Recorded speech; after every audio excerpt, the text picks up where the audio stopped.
Topic के ऊपर, जो कि है हमारा वॉल्यूम एनालिसिस। देखो यही है जिसकी वजह से आप कह सकते हो कि हमारी मार्केट में चेंज आया है। This is one of the most complex structural analysis topic, जो मार्केट के सारे स्ट्रक्चर को सॉल्व करने में हेल्प करेगा, which is known as the volume analysis.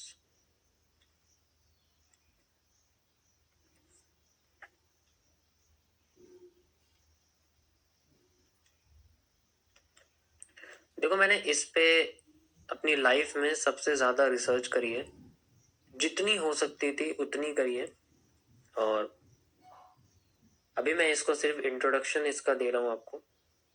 आगे जाके जो इसका एडवांस वर्जन आप देखोगे, आप कह सकते हो कि 99% मार्केट के किसी भी स्ट्रक्चर को आप इस तरीके से देखोगे जैसे आप उसे इजीली सॉल्व कर लोगे। पुरानी मार्केट हो, लाइव हो, दुनिया का कोई सा भी टाइम फ्रेम हो, दुनिया की कोई सी भी मार्केट हो जो कैंडलस्टिक चार्ट यूज करती है, यू कैन सॉल्व इट। आगे बढ़ते हैं। तो वॉल्यूम एनालिसिस के पहले मैं आपको ये बताना चाहूंगा कि वॉल्यूम क्या है। What is this volume? इसका मतलब क्या होता है?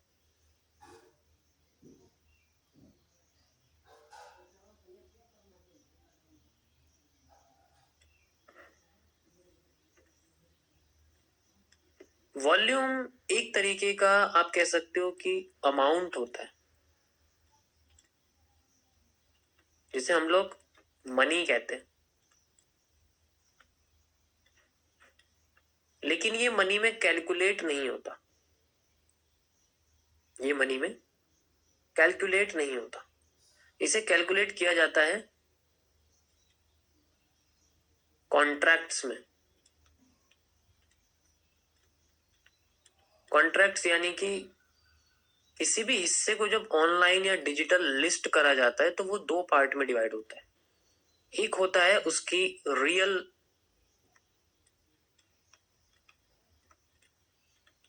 फिजिकल प्रॉपर्टी से रिलेटेड, दूसरा होता है उसका डेरिवेटिव।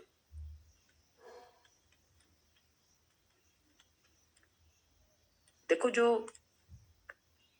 70% मार्केट है, रिटेल मार्केट जो होती है, रेदर देन स्टॉक मार्केट, वो डेरिवेटिव पे चलती है।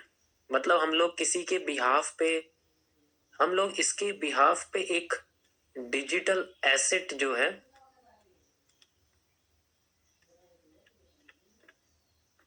जैसे रियल फिजिकल प्रॉपर्टी का मतलब है, जैसे मैं आपसे कहता हूं लाइक गोल्ड, तो जो आपके पास गोल्ड है वो रियल वैल्यू में, वो फिजिकल सिक्कों में है, बिस्किट्स में है, ठीक है। और वहां पर किलो के हिसाब से अमाउंट नहीं होता, वहां बिस्किट्स के हिसाब से अमाउंट होता है, क्योंकि बिस्किट्स में एक फिक्स वैल्यू होती है जो यूनिवर्सली एक्सेप्टेड।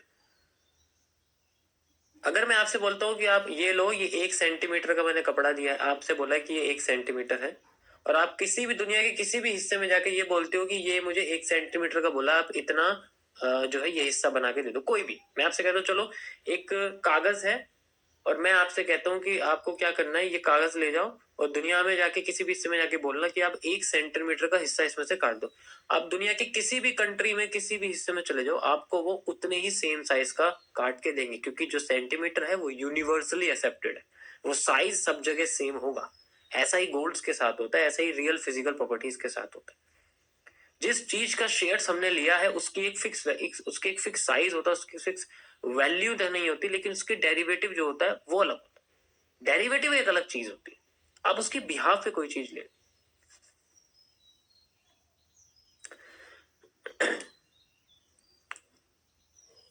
अब जो ये डिजिटल एसेट है, इसका एक प्राइस घूमता है जिसे हम लोग डेरिवेटिव कहते हैं। वो प्राइस होता है डेरिवेटिव। इस गोल्ड का जो प्राइस होता है, हम उस पर ट्रेड करते हैं।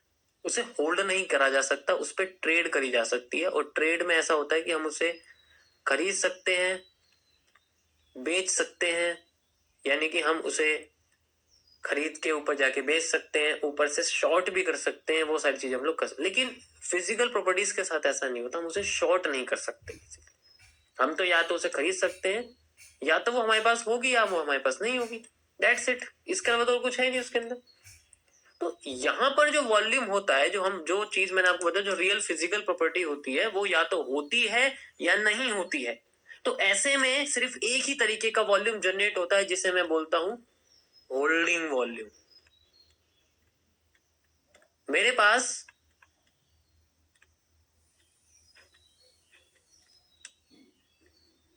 पास मान लीजिए पैसा है 1 करोड़। मेरे पास अभी जमीन नहीं है और मैं एक खाली सी जगह पे खड़ा हूं, तो मेरे पास एक्चुअली होल्डिंग कुछ नहीं है। फिजिकल प्रॉपर्टी टाइप, फिजिकल ऐसी कोई चीज टाइप जो मेरे को लगे कि मैं होल्डिंग्स है मेरे पास। Money is not a holding. अब मैंने वो पैसे की जमीन ले ली, now it is become a holding. वहां अगर मैंने किसी जंगल में जाके कोई जमीन ली है, तो मेरे आसपास सारे लोग आ जाएंगे रहने के लिए, just because gold is famous, just because I am so famous. तो मेरे साथ रहने के लिए या मेरे जैसी चीज को लेने के लिए, गोल्ड को लेने के लिए लोग भागेंगे लेने के लिए। So the trust is only in the holding volume. अगर है तो ट्रस्ट है, अगर नहीं है तो ट्रस्ट नहीं है। The candle body is the holding volume, the candle wick is nothing. कोई चीज ली और बेच दी, दैट्स इट। इसीलिए हम उसको फेक जोन कहते हैं। कैंडल की विक ही आपकी फेक जोन है, कैंडल की बॉडी ही आपका होल्डिंग वॉल्यूम। जितनी बड़ी बॉडी होगी उतना बड़ा होल्डिंग होगा, जितनी बड़ी बॉडी होगी उतना बड़ा volume. So the candle body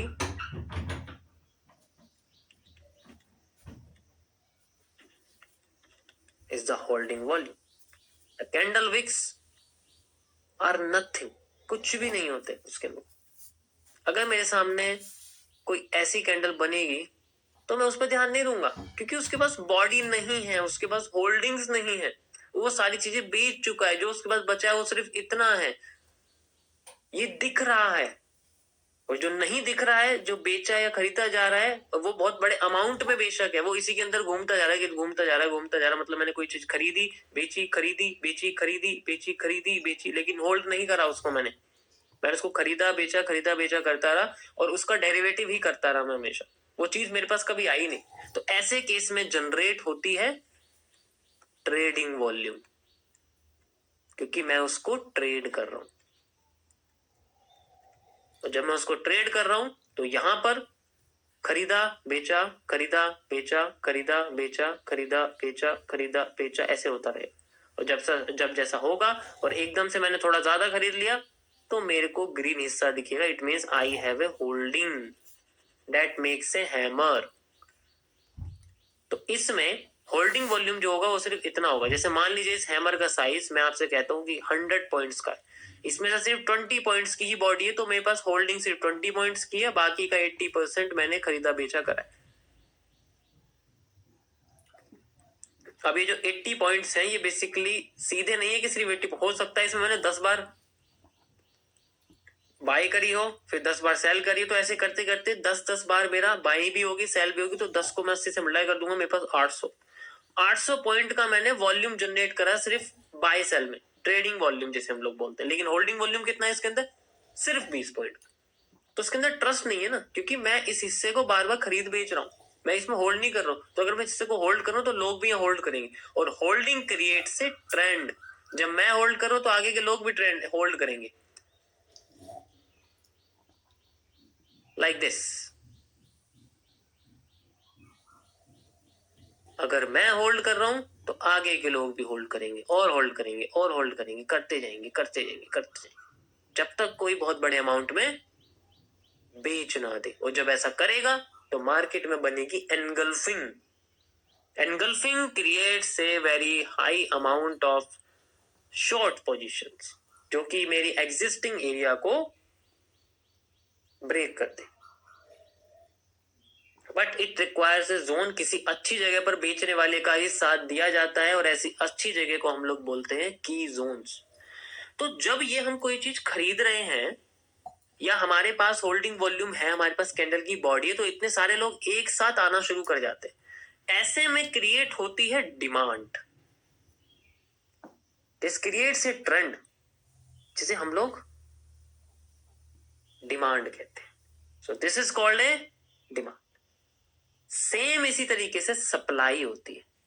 जब किसी चीज को बेचा जा रहा है और वो बिल्कुल सही जगह पर है, तो वहां से मार्केट में उसके साथ साथ और भी लोग क्या करते हैं, आना शुरू करते हैं, नीचे आना शुरू करते हैं।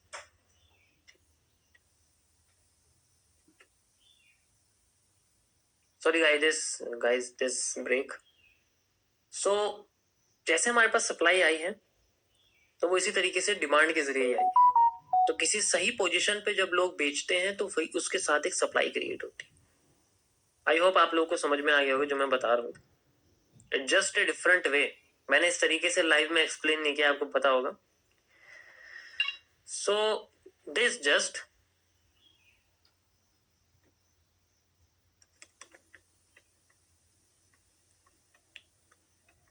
अब ये जो सप्लाई है हम लोग आइडेंटिफाई करते हैं, या डिमांड जो है उसे आइडेंटिफाई करेंगे कि किस तरीके से हमारे सामने आती है। तो सबसे पहले मैं आपको डिमांड के बारे में बताता हूँ कि ये क्रिएट हो तो गई है, कैसे हुई है, इसको देखते कैसे।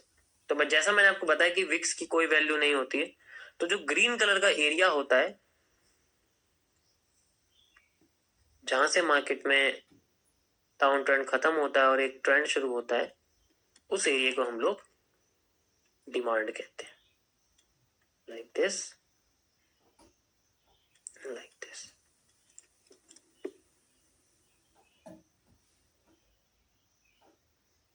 या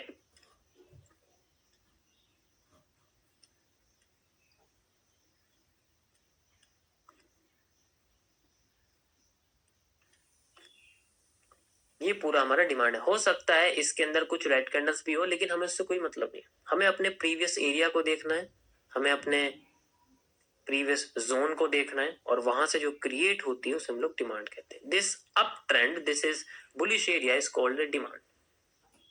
सेम इसी तरीके से जहां डिमांड खत्म होती है वहां से सप्लाई शुरू होना शुरू कर देती है। Like this, like this. एक के पीछे एक, एक के पीछे एक, एक के पीछे। ज्यादा आती है तो और भी नीचे जा सकती, जिसे हम लोग मेजर भी कर सकते हैं एक ऐसे टूल्स के जरिए जो हमें आइडेंटिफाई करके बताए कि ये कितना हो सकती है, ये आगे कितना आ सकती है, कितनी होती है। तो ऐसे के लिए हम लोग एक टूल का इस्तेमाल करते हैं जिसे मैंने नाम दिया है QFL, the quantity following line.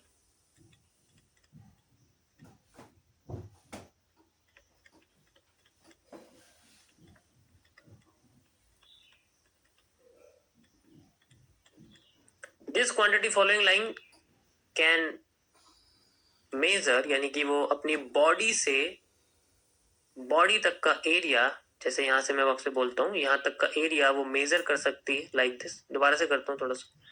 जैसे मैं डिमांड को आपको मेजर कर रहा हूं, तो डिमांड की जो ओपनिंग है, डिमांड की जो क्लोजिंग है, उस एरिया तक का मैं एक लाइन मेजर करता हूँ, and this line is known as the QFL। अब मेरे पास ये डिमांड आ गई है, this is called the demand, और फिर बाद में मैं इसको आगे यूज कर सकता हूँ मार्केट में आने वाले मूव को फाइंड आउट करने के लिए। इसी तरीके से सप्लाई में भी मैं ओपनिंग से क्लोजिंग तक का एरिया मेजर करता हूं, and I will find A QFL, quantity following line. मैं आपको कुछ मेजर करके दिखाता हूं कैसे इसको मेजर करते हैं। Like this. सो ये लाइन होती है, हम इसको ओपनिंग से और क्लोजिंग तक का एरिया देख लेते हैं, एंड देन ये हमारे सामने QFL बन गई है। इसमें आप ऐसे QFL लिख सकते हो, और इसका जो टेक्स्ट है उसे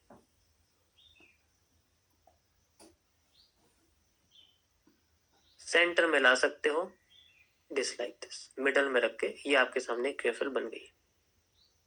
QFL बनने के बाद आप इसको सेव एज करके यहाँ QFL डाल सकते हो। मेरा ऑलरेडी यहाँ डाला हुआ है, तो यहाँ पर आप सेव करके सेव एज करके इसको टेम्पलेट में सेव कर सकते हो, जिससे ये हमेशा आपके सामने ऐसी ही रहेगी जब भी आप कोई भी ट्रेंड लाइन लगाओगे, और फिर आपको बस टेम्पलेट करके यहाँ से वो QFL सेलेक्ट कर देनी है और आपके सामने ये इस तरीके से आ जाएगी। ये आपके सामने QFL।